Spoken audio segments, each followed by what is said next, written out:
Hi everyone, I hope you are doing great. So I welcome you all back to another lecture. So in today's lecture we are going to study about the radius bone. So I've divided this lecture into introduction about radius, parts of radius, anatomical position and site determination, features and attachments and clinical correlation. So this radius bone, it is a long bone and it is the bone of forearm. It is located on the lateral aspect of the forearm in the anatomical portion. Now we will study more about the parts of radius. So in total there are three parts like every other long bone. So there is going to be one upper end. So this is the upper end and this is the shaft, and then there is the lower end. So there is upper end, lower end, and between them there is one shaft. Now the upper end, it contains three more parts. So there is one disc-like structure which is known as the head of radius. After that there is one constricted region. This is the neck of radius, and this structure, this is nothing but your radial tuberosity. After that there is shaft. The shaft, it contains one sharp border. This is known as the interosseous border. And towards the lower end, if you look closely, the upper end and the lower end, the lower end is more expanded. This lower end, it have five surfaces, as well as on the posterior surface there is one structure, as you can see over here. This is known as the Lister's tubercle. Now these are the basic structures that you need to know for anatomical position and site determination. Let's study about the anatomical position and site determination of radius bone. So this is the radius of my left side. So for site determination, the first thing that I will be looking, that is this upper end and the lower end. As we all know, the lower end is expanded, so this has to be distal and this has to be proximal. So in my body it is going to be like this. Now the second thing that I will be looking, that is going to be this structure, this sharp border, which is known as the interosseous border. This interosseous border, this has to be always towards the medial side. The third structure that we will be looking, that is going to be this projection. This is known as the styloid process of radius, or the radial styloid process. This radial styloid process, this has to be on the lateral side.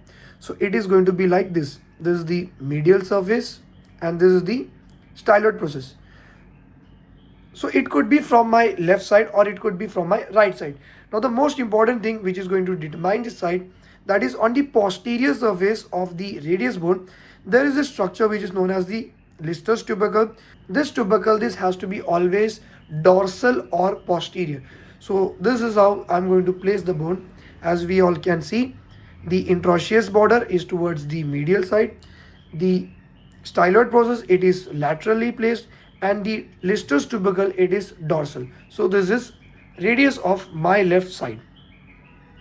Now we will study about the features and attachments related to radius. So as we all know, this is the upper end and this is shaft and the lower end. So we'll start from the upper end first, all the features and attachments related to upper end.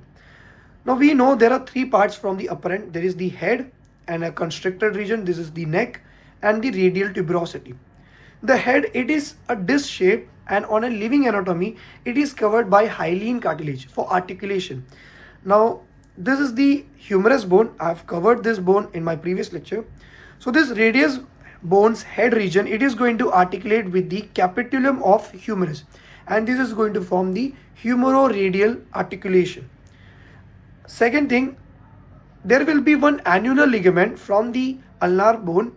So that ulnar bone's annular ligament, it is going to cover the head of radius. Second thing, from the neck region, on the medial side of the neck, there will be one ligaments attachment, that is known as the quadrate ligament. Third thing would be this region. This is the radial tuberosity. This radial tuberosity, it have two parts. So there is one anterior part and then there is one posterior part. This posterior part is rough. This is very important region because this is going to give insertion site for biceps brachii muscle. So this radial tuberosity's posterior part, it is going to give insertion for biceps brachii muscle. Now the features and attachments related to shaft. So in total there are three borders and three surfaces.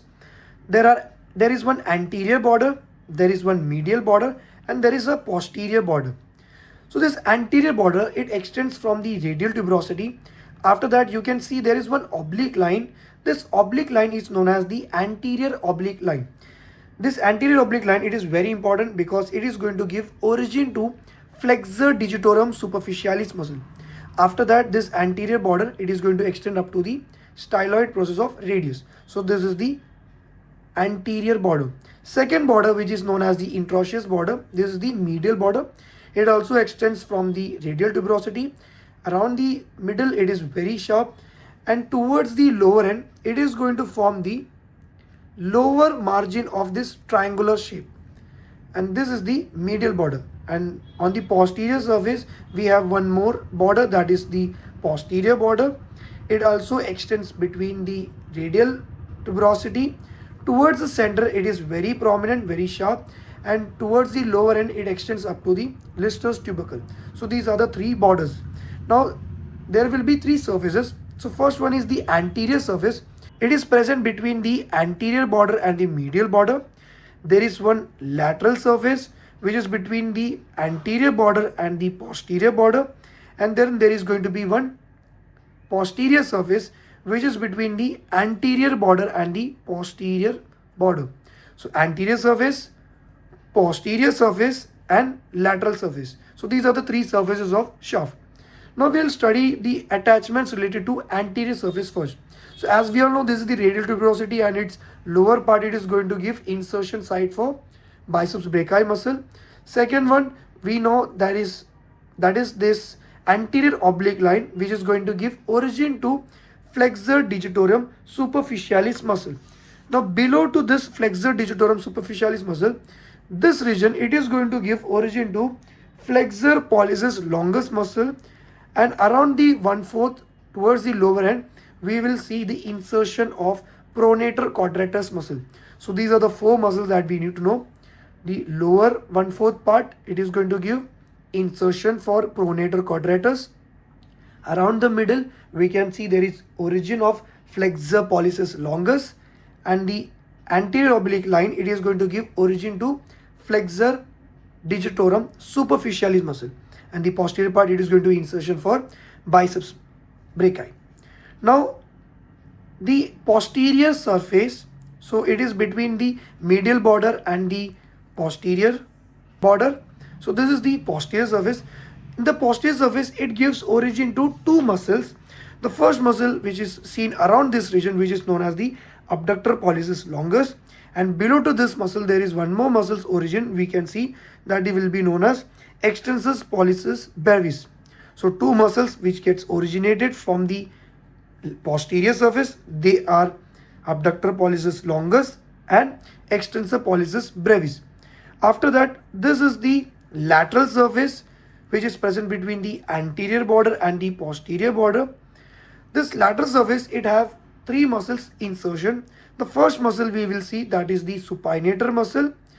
Around the center or around the middle of the shaft we will see the insertion of pronator teres muscle. Over here we saw the insertion of pronator quadratus muscle, and on the lateral surface we saw the insertion of pronator teres muscle, and on the styloid process we will see on the lateral surface that is insertion of brachialis muscle. So these are the muscles which are related to the shaft. So now we will study about the features and attachments related to the lower end. So this lower end, it contains 5 surfaces in total. So there is one anterior surface, posterior surface, medial surface, lateral surface, and there is going to be one inferior surface. So this anterior surface, it is going to provide attachment for palmar radiocarpal ligament. So there is a ligament which is present between the radius bone and the carpal bone. So it is going to provide attachment for that ligament. After that, on the posterior surface, as we all know, there is one Lister's tubercle. So around this region you will see many tendons from your forearm passing towards the carpal bone or the metacarpal bone. So I will make a separate video where we will understand this region. After that, on the medial surface of the lower end you will see one triangular structure. So this is known as the ulnar notch, which is present on the radius bone. So this ulnar notch, it is going to provide site for ulnar bone to articulate with the radius, and this is going to form the distal radio-ulnar articulation or distal radio-ulnar joint. After that, on the lateral surface, as we all know, this is the styloid process. This is very important because over here you will see the insertion of brachioradialis muscle, and on the inferior surface you will see two shapes. So there is one triangular shape and then there is one quadrangular shape. So this triangular shaped structure, so this is going to articulate with the scaphoid bone of carpal bones, and this quadrangular shaped structure, this is going to articulate with the lunate bone of the carpal. So scaphoid and lunate, these are the two bones which are going to articulate with the inferior surface of radius bone, and the ulnar bone, they do not articulate with the carpal bone. So now we will talk about the clinical correlation, in which we are mainly going to deal with the fractures related to radius. So the first type of fracture which is seen at the lower end, it is known as Colles fracture. So in this, the distal part of the radius, it get displaced backward and upward, and the opposite of this is known as the Smith fracture, in which the distal part, it gets displaced forward and downward. And there is one more type of fracture which is known as Schoffer's fracture. In this, you can see the fracture of the styloid process of radius. So these are the three types of fractures which are related to your radius bone. I hope you like this video. Share it with your friends and subscribe to my channel. And my next lecture, I will be talking about the ulnar bone, and after that I will make one more lecture in which we will cover all the muscles of forearm.